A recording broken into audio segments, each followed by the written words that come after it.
جی، جس میں نہ صرف لہجے کا اتار چڑھاؤ ہے بلکہ عصری حالات کا ہر نقش نظر آتا ہے، جیسے ہم بچاتے رہ گئے دیمک سے اپنے گھر میں،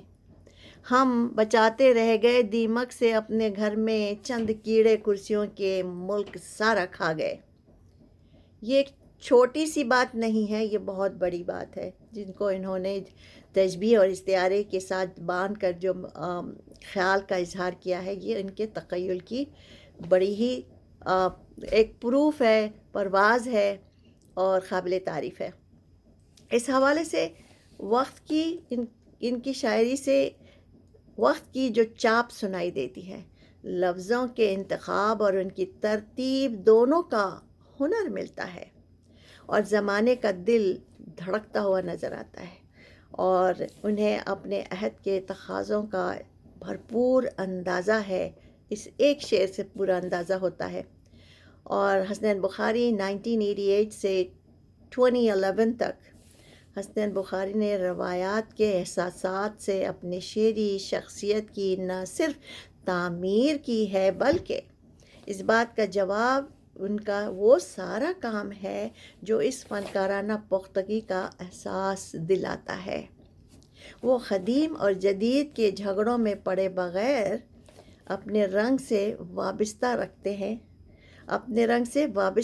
ہیں، اور انہوں نے اپنے کلام میں حیات و کائنات کی گتھیاں نہیں سلجھائیں بلکہ گتھیوں سے الجھنے والے کو گہے طفل شدھ مسانامے کی دعوت دی ہے۔ یہی ان کا آرٹ ہے، یہی ان کا آرٹ ہے، ART۔ ان کے کلام میں ایک مزاج حیات ہے، موجود ہے،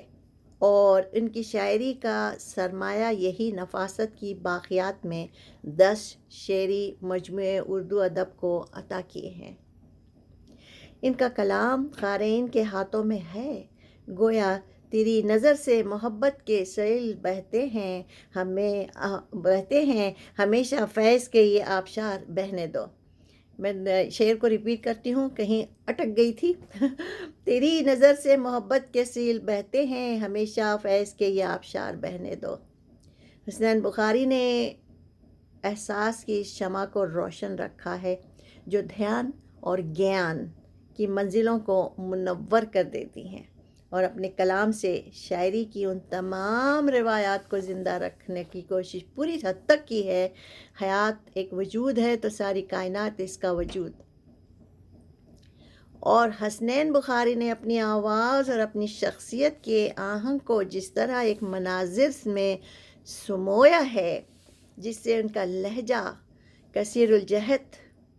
اور ان کی کارگر شخصیت کو جاننے کا موقع ملتا ہے۔ ان کے کلام میں فکر کی بہت وسیع اور بسیط کینوس ملتا ہے ان کے کلام میں، اور علم و دانش کے متلاشی، قوت متخلیہ اور ذہانت اور صلاحیت کے امتزاج سے تخلیق کی راہیں منظم کرتے ہوئے نظر آتے ہیں، جس سے اردو ادبی کلچر کا خیال نہایت استقامت کے ساتھ مستحکم نظر آتا ہے۔ جس نے جس قدر مطالعہ کیا ہے اس کے مطابق ان کی شخصیت پر فکر کی اثر آفرینی کار فرما ہے،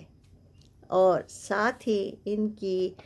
روح اسلام کی عظمت اور رسول خدا سے عقیدت میں سرشار ہے، میں ان کے لیے دعا کرتی ہوں کہ زور قلم اور زیادہ حسنین بخاری صاحب بنفس نفیس ایک ایسی شخصیت ہے جن کی قدر جتنی کی جائے کم ہے، اور ان کے کلام کو جتنا پڑھا جائے کم ہے، اور ان پر یہ تو 8-10 منٹ کا تبصرہ ہے، یہ کچھ نہیں ہے، لیکن میں نے سوچا کہ جب اس پر بات ہو رہی ہے تو اس کو میں یوٹیوب کے حوالے کرتی ہوں۔ میرا جو چینل ہے اس پر انجمن علم و ادب کے نام سے، اس پر میں اس کو رکھ رہی ہوں۔ امید کہ لوگ اس کو پسند کریں گے اور تمز اپ کریں گے اور سبسکرائب کریں گے، تاکہ میں اور ادبی پروگرامز، ادبی چیزیں آپ کو لے کر آپ کی خدمت میں حاضر ہوں۔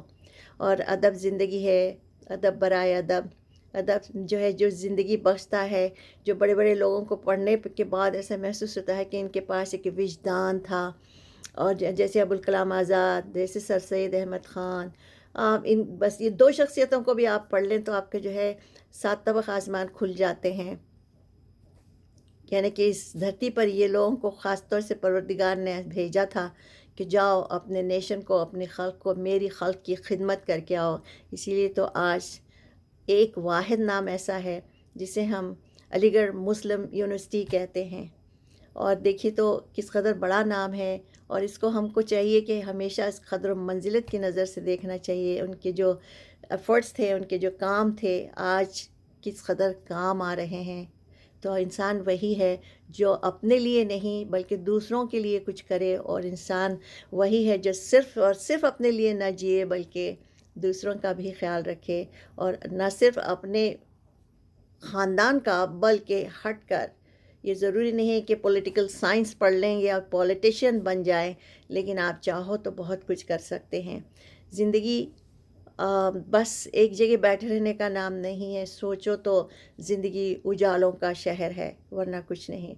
بہت بہت شکریہ سماعت فرمانے کا. آپ کو پسند آئے تو تمز اپ کیجئے اور سبسکرائب کیجئے تاکہ میں زیادہ سے زیادہ ادبی چھوٹے چھوٹے سے مضامین لے کر آپ کی خدمت میں حاضر ہو جاؤں. سو اب غوثیہ سلطانہ غیاث الدین کو اجازت دیجیے، پھر حاضر ہو جاؤں گی.